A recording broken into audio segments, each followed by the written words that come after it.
Good morning student. त्रिभुजों की सर्वांग समता chapter के आगे के सवाल आज बता के आज इस एक्सरसाइज को हम लोग खत्म कर देंगे। तो आज आप लोग कुछ इंपॉर्टेंट सम्स और हैं, उनको ध्यान से देखिए कि हमको त्रिभुजों में सर्वांग समता कैसे सिद्ध करनी। देखिए सवाल दिया हुआ है, चित्र में पी आर बराबर आर एस, पी आर और आर एस दोनों बराबर है। Angle P R Q, angle P R और ये क्यू, ये वाला कोण बराबर angle S R Q, S R Q यानी ये वाला कोण, ये दोनों कोण भी आपस में बराबर है। सिद्ध करना है कि त्रिभुज पी क्यू आर सर्वांगसम त्रिभुज एस आर क्यू। देखिए करते कैसे हैं। सबसे पहले जो चीज दी है वो लिख लीजिए। क्या दिया है हमको, सबसे पहले लिखिए दिया है। क्या दिया है सबसे पहले, पी आर बराबर आर एस। दूसरा हमको क्या दिया है, एंगल पी आर क्यू बराबर एंगल एस आर क्यू। ठीक है, हमें फिर सिद्ध क्या करना है, ये लिख लीजिए। सिद्ध करना है, सिद्ध हमको करना है कि त्रिभुज पी क्यू आर सर्वांगसम है त्रिभुज एस क्यू आर। ठीक है, ये हमको सर्वांगसम सिद्ध करना है। तो सबसे पहले इसमें क्या लिखेंगे हम लोग, उपपत्ति। उपपत्ति में क्या लिखते हैं, त्रिभुज पी क्यू आर तथा त्रिभुज एस क्यू आर में। जब ये दोनों त्रिभुज के बारे में बात करते हैं तो हमको वही सर्वांग समता के 3 नियम याद रखने होते हैं, भुजा भुजा भुजा, भुजा कोण भुजा, कोण भुजा कोण। इनमें से जो रूल इसमें फॉलो हो जाता है उससे हम इसको सर्वांगसम सिद्ध कर देते हैं। तो देखिए ये लिख लिया। इसमें हमको सबसे पहली चीज क्या दे रखी है, पी आर बराबर आर एस, तो हम लिख देंगे पी आर बराबर आर एस। क्यों, ये हमको दिया है। दूसरी चीज हमारी इसमें क्या है, दूसरी चीज हमारी इन लोगों ने दे रखी है कि एंगल पी आर क्यू बराबर एंगल एस आर क्यू। देखिए साफ साफ ये चीज हमको उन्होंने दे रखी है, तो हम ये भी लिख देंगे। क्या, एंगल पी आर क्यू बराबर एंगल एस आर क्यू। ये भी क्या है हमको, ये भी हमको दिया है। ठीक, अब एक चीज हमारी बची, वो क्या है, हम ये देख रहे हैं भुजा क्यू आर। ये भुजा एक ऐसी है जो दोनों त्रिभुजों में आती है, मतलब ये भुजा उभयनिष्ठ है। तो हम लिख सकते हैं क्या कि क्यू आर बराबर क्यू आर। क्यों, यह उभयनिष्ठ है। जब तो हमको क्या मिल गया, भुजा कोण और भुजा, 3 चीजें मिल गई। तो इसका मतलब ये दोनों त्रिभुज कैसे हो गए, सर्वांगसम। तो हम लिख देंगे अतः त्रिभुज पी क्यू आर सर्वांगसम है त्रिभुज एस क्यू आर। और क्यों सर्वांगसम है, रीजन यहां लिखना पड़ेगा, वो आएगी भुजा कोण भुजा। ठीक है, तो देखिए मैंने ये सम्स आपको प्रूफ कर दिया, जो हमको प्रूफ करना था कि ये सर्वांगसम है। ठीक है स्टूडेंट, तो इस सम्स को आप लोग अपनी फेयर कॉपी में नोट कर लीजिए। और बस सबसे इंपॉर्टेंट चीज होती है कि हमको याद रखना कि किस चीज से क्या चीज सर्वांगसम हो रही है, बस। ठीक है स्टूडेंट, अब देखिए नेक्स्ट सम्स को हमको कैसे करना है, तो हम अगला सम्स आपको बताने जा रहे हैं।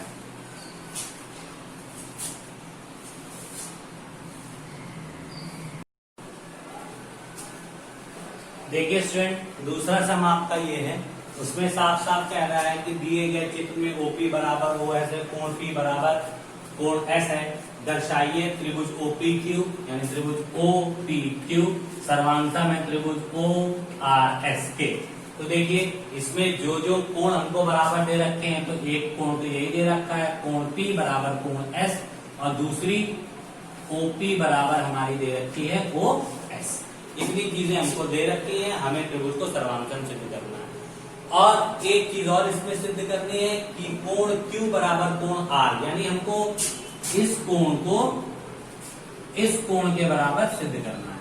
तो सबसे पहले हम ये देख लेते हैं कि ये कोण हमारा सर्वांगसम किए गए त्रिभुजों के अंदर आ रहा है कि नहीं।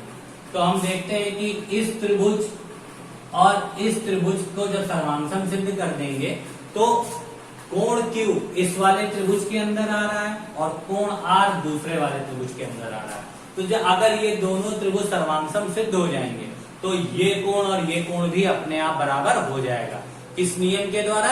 CP/CT के नियम के द्वारा। अब देखिए हम सबसे पहले त्रिभुज 1 और त्रिभुज 2 को हम सर्वांगसम सिद्ध करते हैं। देखिए कैसे।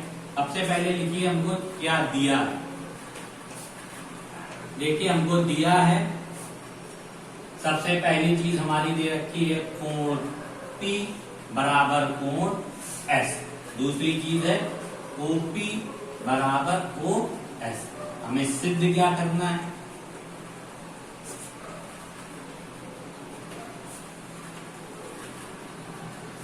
सिद्ध करना है हमको त्रिभुज OPQ सर्वांगसम है त्रिभुज OSR के, ठीक। और दूसरी चीज कोण OQP बराबर कोण ORS। ये दो चीजें हमको सिद्ध करनी। तो सबसे पहले हम सर्वांगसम सिद्ध करते हैं और यहां लिखते हैं उपपत्ति। देखिए क्या करते हैं, सबसे पहले त्रिभुज के नाम लिख लेते हैं जिनको हमें सर्वांगसम सिद्ध करना है। त्रिभुज PQO तथा त्रिभुज ORS में, ठीक है। देखिए त्रिभुजों के नाम लिखिए। सबसे पहली चीज कोण P बराबर कोण S, क्यों? ये हमको दिया है, ठीक।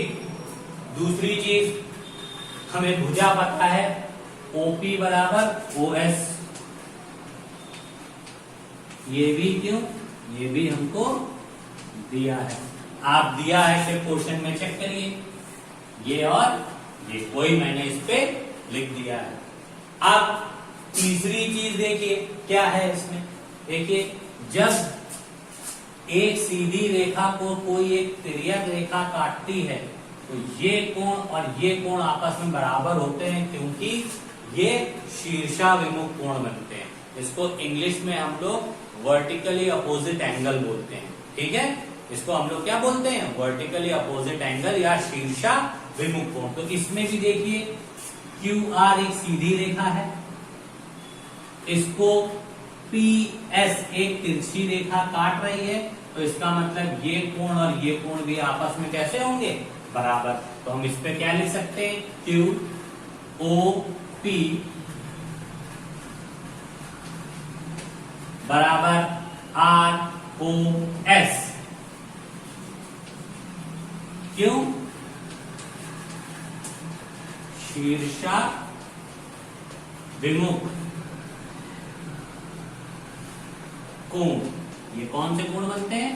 शीर्षा विमुख कोण। देखिए कोण, भुजा, कोण, तो ये सर्वांगसमता का एक नियम होता है जिसमें हम ये सिद्ध कर सकते हैं कि ये दोनों त्रिभुज सर्वांगसम है। तो अब हम लिख देंगे कि अतः त्रिभुज POQ सर्वांगसम है त्रिभुज ORS के। किस वजह से? वो है कोण, भुजा, कोण, इस वजह से वो क्या है? सर्वांगसम है। अब जब मेरा ये सर्वांगसम सिद्ध हो गया है तो सर्वांगसम सिद्ध होने के बाद हमने अभी आपको बताया था कि ये जो कोण दोनों बन रहे हैं ये सर्वांगसम त्रिभुजों के अंदर के कोण हैं। सर्वांगसमता का मतलब होता है कि दोनों त्रिभुज एक दूसरे के बराबर हैं, चाहे वो कोण के दृष्टिकोण से हो या फिर भुजा की वजह से हो। तो इसमें कोण की बात करी गई है तो हम इस पे एक लाइन लिख देंगे यहां कि चूंकि त्रिभुज POQ सर्वांगसम है त्रिभुज ORS के, अतः कोण PQO बराबर कोण SRO। तो देखिए इससे हम ये सिद्ध कर चुके हैं कि कोण Q जो है वो कोण R के बराबर है और ब्रैकेट में लिख देंगे CPCT corresponding part of congruent triangle. ये भी आपका प्रूव्ड हो गया। तो स्टूडेंट 2 सम्स कंप्लीट हो गए। अब आगे देखिए सम्स को कैसे करना है।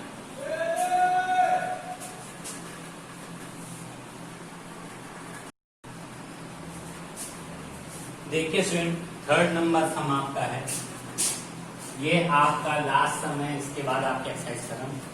हमको दिया है PQ बराबर PS और QR बराबर SR। हमको सिद्ध करना है PQR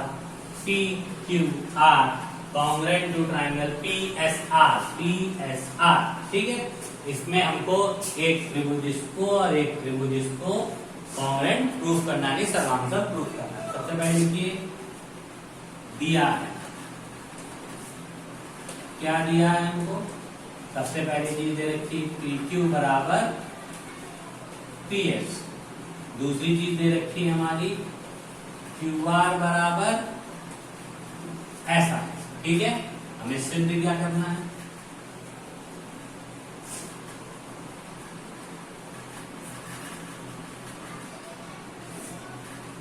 कि त्रिभुज PQR सर्वांगसम है त्रिभुज PSR।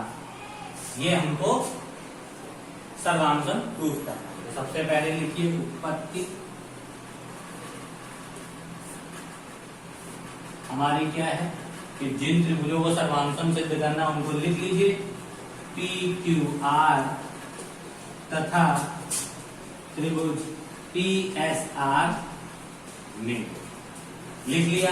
आप देखिए PQ बराबर इसमें PS, ये हमको दिया है। दूसरी चीज देखिए QR बराबर SR, ये भी हमको दिया है। तीसरी चीज जो आप डॉटेड लाइन देख रहे हैं, ये लाइन दोनों त्रिभुजों में आ रही है, इसीलिए हम इसमें क्या लिख सकते हैं कि PR बराबर PR। क्यों, उभय निष्ठ। अब हम देख रहे हैं इन दोनों त्रिभुजों की तीनों भुजाएं आपस में बराबर हो गई। तो भुजा भुजा भुजा भी एक सर्वांगसमता होती है। तो हम कह सकते हैं कि त्रिभुज PQR कॉन्ग्रुएंट यानी सर्वांगसम है त्रिभुज PSR। और क्यों है, भुजा भुजा और भुजा। इस सर्वांगसमता के नियम के आधार पे त्रिभुज PQR जो सर्वांगसम है PSR के। ठीक है स्टूडेंट, तो आपको मैंने आज तीनों सम्स बता के ये एक्सरसाइज खत्म कर दी है। आप लोग इन सारे सम्स को अपनी फेयर कॉपी में नोट कर लीजिएगा, और अगर आपको कुछ नहीं समझ में आया तो मैसेज या कॉल के थ्रू आप लोग हमसे पूछ सकते हैं। Thank you and have a nice day.